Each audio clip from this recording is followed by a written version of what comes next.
अब संगवारी हो जय जोहार। तो संगवारी हो आज अपन बुलाए हैं अरुण यादव के मनमोहक स्वर में ये सुंदर जस गीत। तो चलो संगवारी हो ये जस गीत के आनंद साथ में उठाते हैं। दर्शन खातिर जूरे देखन हार सजे है मैया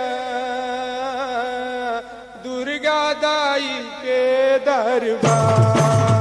दर्शन खातिर जूरे देखन हार सजे मैया दुर्गा दाई के दरबार। आहो दर्शन खातिर जूरे देखन हार सजे है मैया दुर्गा दाई के दरबार।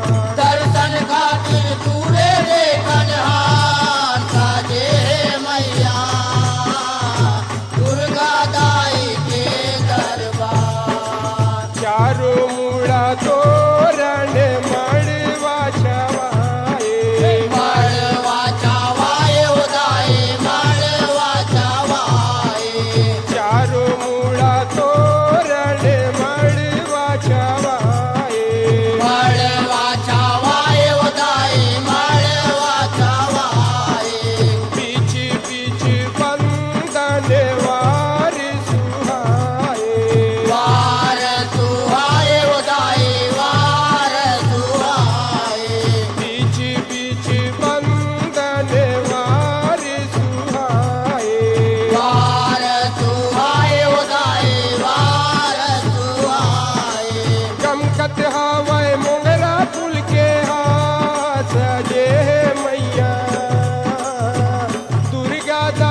धरती जनाए धरती जनाए उदाई धरती जनाए सरग सही सुघर धरती जनाए धरती जनाए उदाई धरती जनाए दर्शन ला करके सब सुख पाए सब सुख पाए उदाई सब सुख पाए दर्शन ला करके सब सुख पाए सब सुख पाए उदाई सब सुख पाए हे नर नारी करे जय जयकार सजे मैया दुर्गा दाई के दरबार दर्शन खातिर जुड़े देखनहार साजे मैया दुर्गा दाई के दरबार आहो दर्शन खातिर जुरे देखन हार सजे मैया।